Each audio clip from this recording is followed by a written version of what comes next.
안녕하세요. 3, 4, 5 성형외과의 한균환 원장입니다. 저는 가슴과 리프팅을 주로 수술하고 있습니다.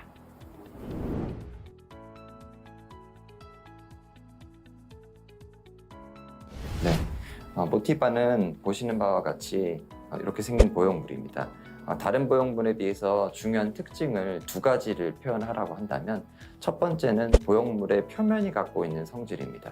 최근에 모티바의 이 표면에 관련돼서 네이처의 바이오메디컬 엔지니어링이라고 하는 굉장히 임팩트 팩터가 높은 그 저널에 이 내용이 실려 있기도 한데요. 모티바의 표면은 4마이크로미터라고 되어 있는 매우 미세한 굴곡으로 이루어졌습니다. 그걸 러프니스라고 이야기를 하는데 그 미세한 굴곡이 사실은 스무스 보형물과의 차이를 만들어준다고 할 수 있습니다.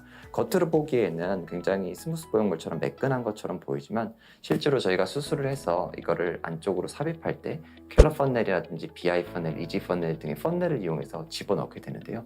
넣는 과정에서 스무스는 굉장히 매끄럽게 싹 들어가는 데 비해서 실제로 얘는 약간의 저항력이 느껴지게 됩니다. 그 미세한 표면의 굴곡이 구축이 생길 수 있는 가능성을 훨씬 더 낮춰주는 것으로 되어 있습니다. 아직까지 롱텀 데이터가 있지는 않지만 지금까지 모티바를 사용한 데이터를 통해서 추정컨대는 기존의 스무스 보형물과 텍스처 보형물보다도 훨씬 더 구형 구축 확률이 낮은 것으로 되어 있습니다. 그게 가장 큰 장점이라고 할 수 있겠고, 두 번째로는 보형물 자체가 갖고 있는 꽉 채워진 성질, 저희가 풀필링이라고 하는데요. 보형물이 보시면 알다시피 어디 하나 이렇게 구겨져 들어간 데가 없습니다. 그러니까 바깥에 있는 이 쉘을 둘러싸고 있는 쉘 안쪽에 들어있는 겔이 쉘과 겔의 비율이 저희가 100%라고 표현을 하는데요. 꽉 채워진 보형물이라고 하는 점이 리플링이 생길 가능성을 줄여주고 바깥에 얹혀진 조직을 밀어서 늘려주는 힘을 굉장히 강하게 갖는다라고 하는 것이 모티바 보형물이 갖는 장점입니다.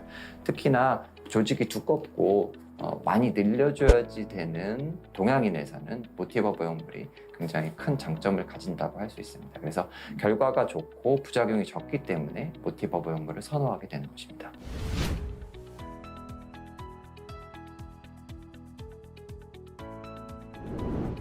제가 생각하기에 장점이라고 하면 수술을 하고 나서 사실 2, 3년 정도는 내가 어떤 수술을 어디에서 어떤 보형물 크기, 어떤 종류를 가지고 수술했는지 기억을 하실 수 있겠지만 대부분 수술 시간이 한참 지나서 재수술 받으러 오시는 분들은 본인이 갖고 있는 보형물에 대한 정보가 없습니다. 아니면 잘못된 정보를 갖고 계신 경우도 굉장히 많고요. 그래서 칩이 있는 경우에는 그 보형물이 있을 때 칩을 스캔할 수 있는 모티바 스캐너를 갖다 대면 그 보형물이 갖고 있는 고유의 번호가 체크가 됩니다. 그래서 그거를 모티바 앱이라든지 아니면 사이트를 통해서 그 모티바 보형물에 대한 정보를 정확하게 얻을 수 있다.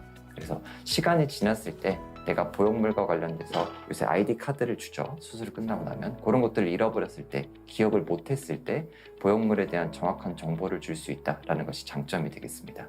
다만 한 가지 단점은 그 칩 자체가 갖고 있는 금속성 성질 자체가 공항을 지나간다거나 다른 거에서 디텍션 되지는 않습니다. 하지만 문제는 MRI 같은 것들을 찍었을 때 조그만 아티팩트, 메탈릭 아티팩트가 생깁니다. 무슨 얘기가 하면 검사를 했을 때 그 칩 때문에 칩에 있는 그 주변에가 잘 안 보이게 되는 형태가 생긴다는 거죠. 그래서 아직까지 영상의학과 선생님들 일부는 그 메탈릭 아티팩트에 대해서 우려를 하고 있는 것이 사실이고 실제로도 그 부분에 대한 좀 걱정이 있어서 저도 개인적으로는 충분한 설명을 드리고 환자분께서 원하시는 경우에 한해서 수술을 하고 있습니다.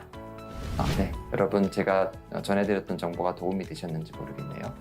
열심히 노력하는 한균환 원장이 되겠습니다. 감사합니다.